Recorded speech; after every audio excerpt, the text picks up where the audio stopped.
오늘 저와 여러분들이 읽은 말씀은 우리가 익숙히 아는 세리장 삭개오에 대한 이야기입니다. 예수님 당시의 세리는 가장 무서운 도둑 가운데 하나였습니다. 예수님 비후에 어떤 사람이 예루살렘에서 여리고로 내려가다가 강도를 만나서 거의 다 죽게 된 것을 선한 사마리아인이 불쌍히 여겨서 돌봐주었다는 이야기가 나옵니다. 삭개오는 그 강도보다도 더 나쁜 사람이었던 것입니다. 유대 나라가 로마 정부에 예속되어 있을 때에 로마 정부에서는 1년에 얼마를 세금으로 내라고 유대에 통보를 하게 됩니다. 이것을 세리들이 거둬들이는 그러한 일을 하게 됐습니다. 보통 로마 정부에서 지시한 액수의 갑절을 책정해 가지고 세금을 거둬들이는데 가진 악랄한 수단과 방법을 다 동원해서 거둬들이는 것이었습니다. 다른 나라에 예속되어서 사람 대접 못 받는 것만 해도 또 세금을 바치는 것만 해도 억울한데 동족에게 의해서 약탈당한다는 것은 너무나도 분하기 한이 없는 일이었습니다. 그러나 세리들에게는 로마로부터 권세가 부여됐기 때문에 그들의 소행에 대해서 이를 갈면서도 어쩔 수 없이 참고 있었던 것이었습니다. 그래서 유대사회에서는 그 당시 세리를 나라를 팔아먹는 매국노로 취급을 했습니다. 자기가 미워하는 사람을 욕할 때도 이 세리 같은 놈아 하면서 이렇게 얘기하면 가장 심한 욕이었습니다. 삭개오가 바로 그런 사람이었습니다. 세리장 삭개오, 이름은 순결하다 혹은 결백하다라는 말입니다. 삭개오는 그의 이름과는 너무나도 거리가 먼 생활을 하였던 것이었습니다. 사랑하는 성도 여러분, 그러나 오늘 말씀의 중점은 여기에 있는 것이 아닙니다. 삭개오가 예수님을 만남으로 말미암아 일그러졌던 그의 모습에서 고침을 받았다는 것입니다. 아브라함의 자손으로 회복된 놀라운 사실을 말씀하고 있는 줄로 믿습니다. 모든 더러운 것을 다 씻어버리고 아름답고 새로운 새 사람으로 서게 된 것입니다. 예수님께서 이 여리고시에 오시게 되었습니다. 그때 예수님은 결코 잊을 수 없는 두 사람을 만나게 됩니다. 그 한 사람은 맹인이고 다른 한 사람은 키가 아주 작은 사람이었습니다. 한 사람은 거지입니다. 다른 사람은 굉장한 부자였습니다. 그러나 우리 주님께서는 이렇게 대조적인 신분과 형편에 있는 사람에게도 똑같이 영원한 축복을 주신 줄로 믿습니다. 예수님은 예루살렘에 올라가시는 길이었습니다. 얼마 오래지 않아서 십자가에 못 박히시기 위해서 가시는 그러한 길이었습니다. 어느 햇빛 찬란한 봄날 아침에 삭개오는 약탈해서 모은 돈으로 지은 큰 집 베란다에 앉아 있었습니다. 돈밖에 모르는 삭개오, 나라고 동족이고 돈이면 다 된다고 생각하는 그런 삭개오였습니다. 의자에 앉아서 삭개오는 지금쯤 내 재산이 얼마나 될까 하면서 생각에 잠겨 있었습니다. 그런데 갑자기 많은 사람들이 몰려가는 것들이 보였습니다. 어떤 사람은 뛰어갑니다. 또 어떤 사람은 걸어갑니다. 손짓하면서 무언가가 흥분되어서 가는 그러한 사람들의 모습이 보였습니다. 이상하게 생각했던 이 삭개오가 그의 하인 하나를 불러서 물어봅니다. 여보게, 저 사람들이 왜 저렇게 흥분해서 저리로 가는가 봐? 왜 모든 사람들이 저리로 뛰어가는 거야? 그때 하인이 대답을 합니다. 나사렛 예수가 지나갑니다. 오늘 예수란 사람이 우리 동네에 옵니다 라고 얘기를 했습니다. 나사렛 예수, 삭개오가 자주 듣던 이름이었습니다. 유대와 갈릴리 지역에 화제가 되었던 인물이 바로 이 나사렛 예수였던 것이었습니다. 옛날이나 지금이나 유명한 사람이 지나간다 하면은 사람들이 호기심을 가지고 보려고 거리에 모여드는 것이었습니다. 조금이라도 좀 빨리 가서 좀 보기를 원해서 좋은 자리를 미리 얻으려고 뛰어가고 있었던 것이었습니다. 아무리 그 마음이 돌덩이같이 굳어진 이 사개였지만 예수님은 어떤 사람인가 한번 보고 싶다는 그 호기심이 나지 않을 수 없던 것이었습니다. 그런데 사개오에게 있어서는 단순한 호기심 정도가 아니었습니다. 그보다 더 높은 고상한 그 무엇이 간절했습니다. 아마 그의 친구 중에 하나였던 마태에게서 또 다른 세리들에게서 예수님에 대해서 들은 적이 있었을 것입니다. 사개오는 그렇게 굉장하게 지은 그 집과 미처 계산하기 어려울 정도로 그 재산으로도 얻을 수 없는 그 무엇인가를 찾기를 원했습니다. 사개오는 재산 목록을 던져버리고 비단 옷을 걸치고 많은 사람들이 모여서 웅성거리는 거리로 뛰어나갔습니다. 예수님이 오시기 전인데도 벌써 많은 사람들이 거리에 매여 있고 본래 키가 작은 사개오는 도무지 그들을 넘어서 예수님을 볼 수가 없었습니다. 그렇다고 사람들을 해치고 그 앞에 나간다 했지만은 자기를 미워하는 사람들이 앞자리를 내주질 않았습니다. 사랑하는 성도 여러분, 때로는 불리한 것이 변해서 유리하게 되고 화가 변해서 복이 될 줄로 믿습니다. 사개오가 그랬습니다. 도저히 앞으로 나갈 수 없게 되었던 사개오는 마침 그 앞에 뽕나무가 있는 것을 발견하게 됩니다. 사개오는 날쌔게 행동을 했습니다. 뽕나무 위로 올라가서 거의 꼭대기 가지까지 올라가게 됐습니다. 멀리서도 예수님이 지나가는 것을 볼 수가 있게 되었습니다. 아마 예수님께서는 벌써 이 사개오에 대해서도 알고 계셨던 것 같습니다. 그렇지 않으면 거리에 나온 사람들이 사개오가 뽕나무 위로 올라가는 것을 보고 서로 말하는 것을 들었을지도 모르겠습니다. 저 세리보기에 사개오 저놈은 약탈자야. 저놈은 그 양심의 화인을 맞아서 과부와 고아의 재산도 훔쳐가랬으니 말이야. 저 도둑이 저놈은 죽어서도 지옥불에 영원히 불타고 말 거야 라고 얘기했을 것입니다.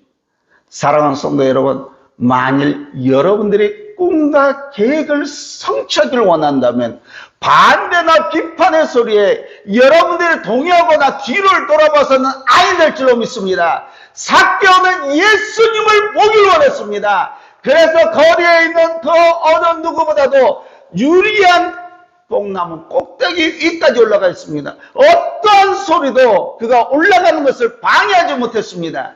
지금 예수님의 일행이 나타났습니다. 예수님의 제자들, 아주 평범하게 보이는 사람들이었습니다. 어부와 농부들, 그들 중에 하나는 사개오와 똑같은 세리도 있었습니다. 너무나도 겸손한 행렬에 사개오는 놀라지 않을 수가 없었습니다. 예수님께서 사개오의 맞은편에 서서 나무에 시선을 옮기시면서 사개오를 보셨습니다. 예수님께서 말씀하십니다. 사개오야, 속히 내려오라. 내가 오늘 내 집에 유하여야겠다. 사개오는 깜짝 놀랐습니다. 예수님께서 자기 이름을 부르시면서 말씀하신데 죄인인 자신이 이제 자신과 더불어서 식사를 하시겠다니 얼마나 감격스러운지 모르겠습니다. 이것이 바로 하나의 영혼이 새로 지음받게 되는 전환점이 된 줄로 믿습니다. 누구든지 예수님께서 부르실 때 대답하고 순종하면 영원한 생명의 축복을 얻게 된 줄로 믿습니다. 예수님께서 말씀하셨습니다. 속히 내려오라. 순간이라도 지체할 수 없이 나무에서 이 사개오 내려왔습니다. 둘러섰던 사람들이 놀라는 눈초리로 이 광경을 쳐다봤습니다. 나무에서 내려온 사개오는 예수님 말에 엎드려서 절을 하면서 그의 집으로 예수님의 일행을 안내했습니다. 아니 정말 예수님께서 사개오의 집에 가신단 말이요? 군중들은 놀라면서 서로 수근수근거립니다. 어떻게 생각하세요? 그가 자신을 선지자라고 했는데 죄인이요 세리인 사개오와 같이 밥을 먹겠다는 것이 정말 이상하지 않소? 나는 도무지 이해할 수 없어. 그가 정말 선지자야? 지금까지 보니까 아니야. 정말 선지자만 사개오와 같은 사람하고는 식사를 같이 할 수 없거든. 그러나 예수님께서는 다른 사람이 뭐라 하든 상관하지 않고 항상 잃어버린 자를 찾고 계신 줄로 믿습니다. 식사 후에 사개오는 일어나서 사람들 보는 앞에서 그리고 다른 사람들이 들리게 예수님께 말합니다. 주님, 제 재산의 절반을 가난한 사람들에게 주겠습니다. 그리고 만일 다른 사람에게 거짓되게 취한 것이 있다면 4배나 갚겠나이다. 삭개오의 회개는 진심이었습니다. 자기가 끊을 것은 끊고 갚을 것은 갚는 보상이 따르는 회개를 한 줄로 믿습니다. 예수님은 언제나 잃어버린 자를 찾아오기를 원하신 줄로 믿습니다. 뽕나무 위에 올라가 있던 삭개오에게 예수님께서 말씀하신 그 여리고의 길가는 교회 역사상 가장 훌륭한 강단인 줄로 믿습니다. 예수님은 온유한 힘으로 말씀을 선포하셨습니다. 그것은 바로 삭개오의 영혼을 구원한 줄로 믿습니다. 예수님께서 나무 위에 서 있는 삭개오를 향해서 너 마귀 자식아, 너는 고아와 과부의 것까지 탈취한 놈이 아니냐, 어찌 지옥 형벌에서 면할 수 있겠느냐라고 말씀하실 수도 있었습니다. 그런데 예수님께서는 그렇게 말씀하시지 아니하셨습니다. 왜요? 삭개오의 영이 아주 잃어버리게 될 것을 아셨기 때문인 줄로 믿습니다. 예수님께서는 온유하게 그를 쳐다보시면서 내려오라, 그리고 내가 내 집에 유하여야겠다라고 온유한 마음으로 말씀하셨습니다. 온유는 사람의 마음을 움직인 줄로 믿습니다. 사랑하는 성도 여러분, 여러분들은 해와 바람의 이야기를 다 아실 줄로 믿습니다. 한 번은 해와 바람이 지나는 사람의 외투를 벗기게 하는 내기를 했습니다. 첫 번째로 바람이 시작을 했습니다. 폭풍 같은 강한 바람으로 지나가는 나그네에게 불기 시작했습니다. 강하게 불면 불수록 나그네는 옷을 가다듬어 입고 걸어갑니다. 이것에 바람은 그만 포기하고 말았습니다. 다음으로 해가 따뜻한 햇볕을 쏘아줄 때 길 가는 사람에게 비쳤습니다. 한참 지나니까 몸이 더워집니다. 그러더니 그 손으로 외투를 벗고 걸어갑니다. 해가 결국 이긴 줄로 믿습니다. 사랑하는 성도 여러분, 예수님은 이렇게 사랑과 온유로 세상에서 잃어버린 이름, 미래를 되찾게 된 줄로 믿습니다. 이 얼마나 감격스럽습니까? 삭개오가 예수님과의 만남을 통해서 그의 영원히 뜨거움을 느껴지고 죄악의 무서운 겉옷을 벗어버리게 된 줄로 믿습니다. 전에 깨닫지 못했던 기쁨을 소유하게 된 줄로 믿습니다. 이 기쁨은 그가 갖고 있던 재산 목록에서 재산 늘어나는 것보다도 더 큰 기쁨이었습니다. 이 기쁨이야말로 고상한 기쁨이었습니다. 예수 그리스도를 만나고 그를 영접함으로 인해서 참된 기쁨을 얻게 되는 줄로 믿습니다. 여러분들에게도 이런 기쁨이 있으십니까?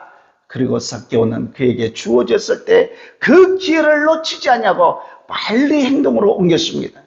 주님께서 삭개오야 속히 내려오라고 말씀하실 때 삭개오는 순간도 취재하지 않았습니다. 미루지 않았습니다. 그는 곧 빨리 내려왔다고 성경 기록하고 있습니다.